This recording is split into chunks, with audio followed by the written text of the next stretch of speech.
الحمد للہ رب العالمین والصلاة والسلام علی سید المرسلین اما بعد، کیا ایک قربانی پورے گھر کی طرف سے کافی ہے؟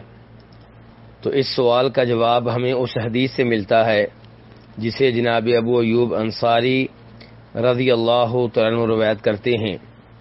ان سے سوال ہوا کہ نبی علیہ الصلوۃ والسلام کے زمانے میں قربانیاں کس طرح ہوتی تھیں؟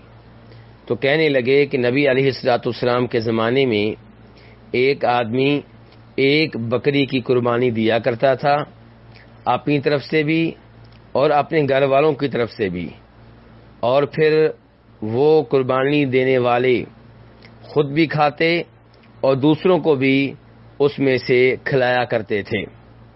بعد میں لوگ فخر کے طور پہ زیادہ جانور ذبح کرنے لگے، تو اب حال وہ ہو گیا ہے جو آپ دیکھ رہے ہیں۔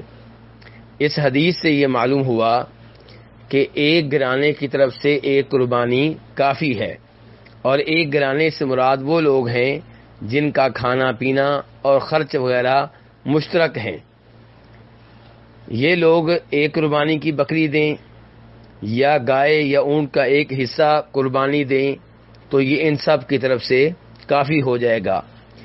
اس کی مزید تائید اس روایت سے ہوتی ہے جسے امام ابن ماجہ رحمہ اللہ روایت کرتے ہیں، اور اس میں جناب حذیفہ غفاری رضی اللہ عنہ فرماتے ہیں کہ نبی علیہ الصلوۃ والسلام کے زمانے میں اور جو سنت طریقہ ہے وہ یہ ہے کہ ایک گھر والے ایک بکری یا دو بکریاں ذبح کیا کرتے تھے، لیکن اب صورتحال یہ ہے کہ اگر ہم ایک بکری کی قربانی دیں تو ہمارے ہمسائے ہمیں بخیل کہنے لگتے ہیں۔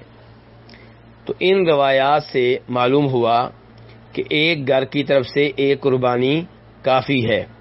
واللہ تعالی اعلم۔